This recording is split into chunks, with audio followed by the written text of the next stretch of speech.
In this video, we're going to discuss basing candles. This is an extension of how to draw supply demand. I want to just do a recap. We learned that we have two lines when we're drawing supply and demand zones. It's been established that if it's a supply zone, outer line, the zone that's further away from price is called the distal line. Just think about distant. So supply zone, and then the proximal line is close. It's the one that's closest to price. And then it's the same for demand. The distant line, the one that's most distant from price, is the distal line, and the one that is closest to price in proximity, right? That is the proximal line. We haven't really discussed the basing candle in detail, but in this video, we're going to discuss the basing candle in detail. So there are a few different types of basing candles. The ones that I'm going to cover today are 6. And these are the main types of basing candles. One is the bullish or bearish pin bar. Another is the dragonfly or gravestone doji. Another is a bullish engulfing or bearish engulfing candle. Another is inside bar, bullish or bearish, right? Another is the doji. We're going to talk about the long leg doji and then just the neutral doji. And sometimes, not very often, we see a tweezer bottom or tweezer top. I've rarely seen it, so I've just added it here. We won't really look at examples of this one, but I just wanted you to know that if you see it, or if you see something that looks similar to it, and you have a big candle that follows after, just know that you can trade it as if it's as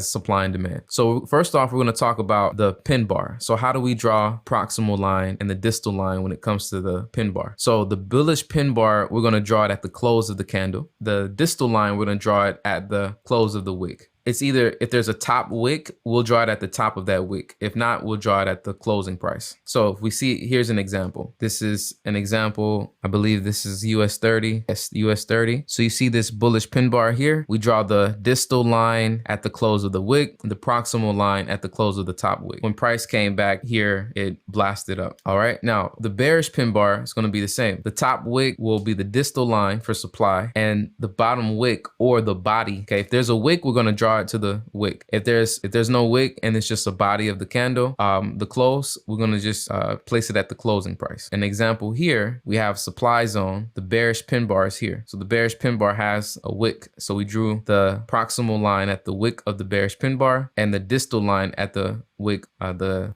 highest price, and we drew the proximal at the lowest price. Price came down, came into the zone, never went out of the zone, and sometimes it does, but never went out of the zone here, gave us confirmation for a bearish entry inside of the supply, drop down. Now let's talk about the bullish engulfing as a basing candle. So there's a few different ways that you may see it. So what we're gonna do is we're not gonna draw the actual bullish engulfing candle. Is not going to be the candle itself as the base candle. It's really the candle from before, right? That we're gonna focus on when we're drawing the proximal and distal line. So the candle before, we're going to draw at the close of the body. Okay, so the proximal line will be drawn at the close of the body.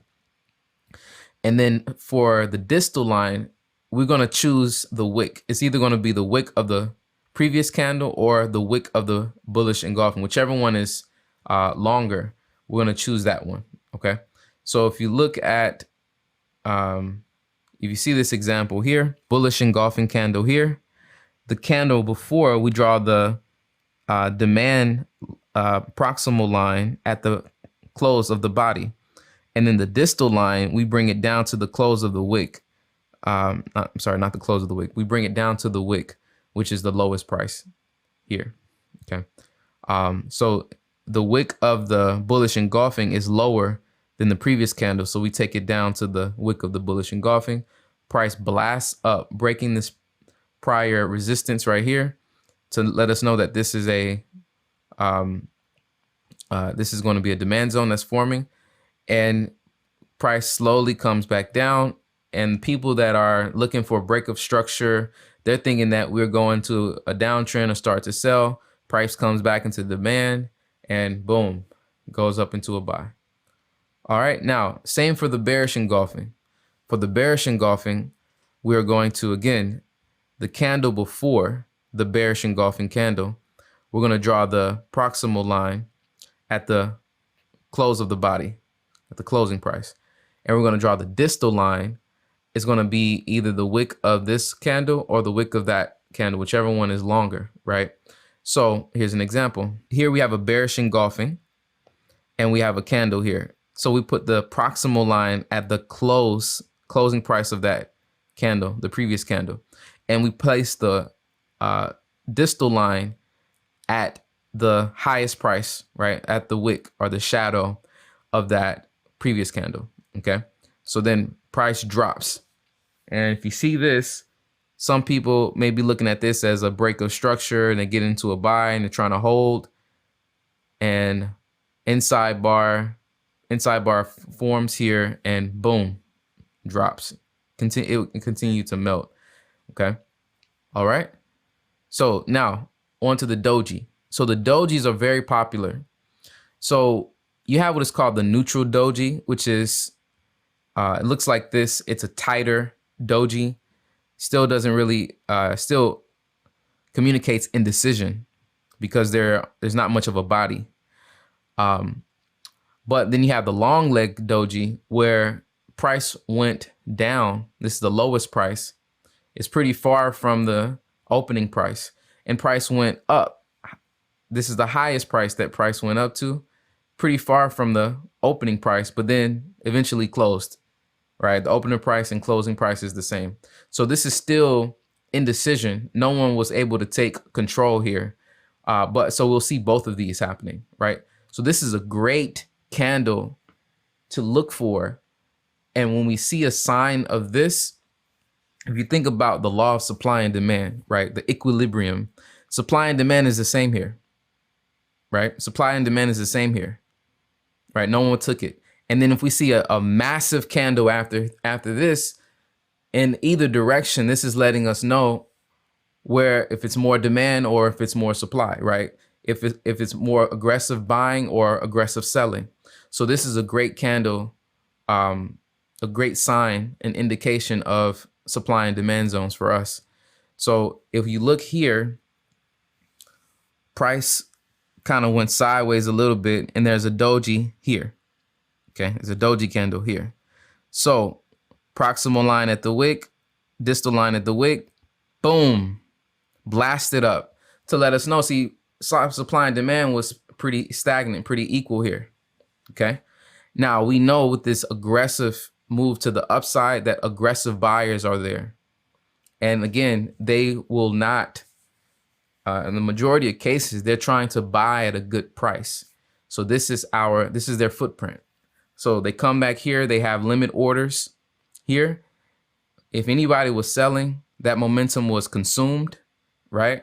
And then boom, blasted up. So remember, the limit orders themselves won't push the market up. Okay, remember that. So if price comes here and halts, just know that this bearish momentum here with what looks like an inside, and this is a great sign of failure. See, it's failing here.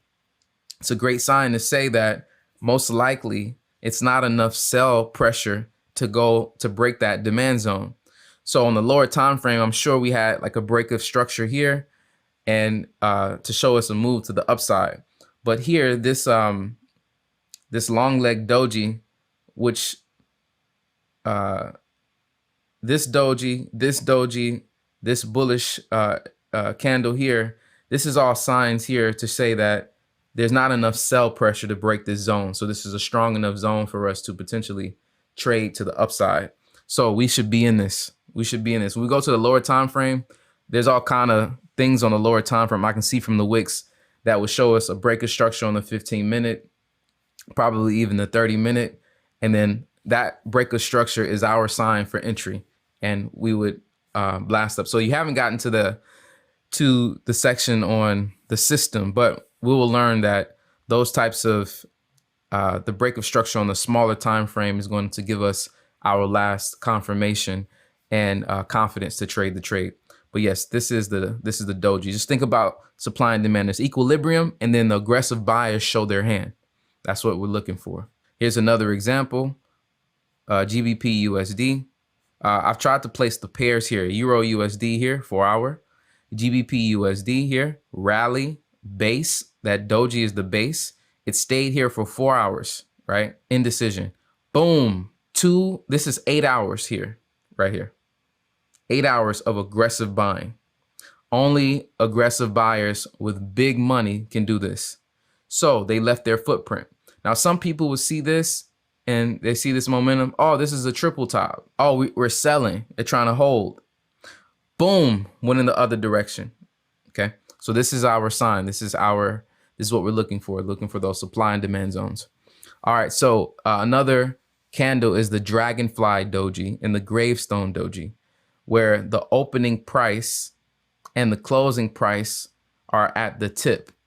Okay, it's at the tip of the candle, right? With a long shadow, meaning price went down here. The bears were pushing this down, and either they took their profits, decided to go in the other direction. It was a fake out, or aggressive buyers came in at this price and pushed it up. If you see these on the 4 hour, these can only be formed by big aggressive buyers and a big aggressive sellers. So these are strong candles. These have the same principle as the dojis that we've already looked at. Okay, same. You'll see them in the same way. So, okay, all right. So we're gonna look at the bullish inside bar basing candle, which is similar to the engulfing. What happens is you have the big bearish candle here with the small bullish candle, and what you're gonna do is you're gonna put the proximal line at the body of the small candle, and you're gonna choose the wick, the longest wick, and put the distal line there. And for the bearish inside bar, you have a big bullish candle. Here, there's a halt, and then there's going to be a small bearish candle.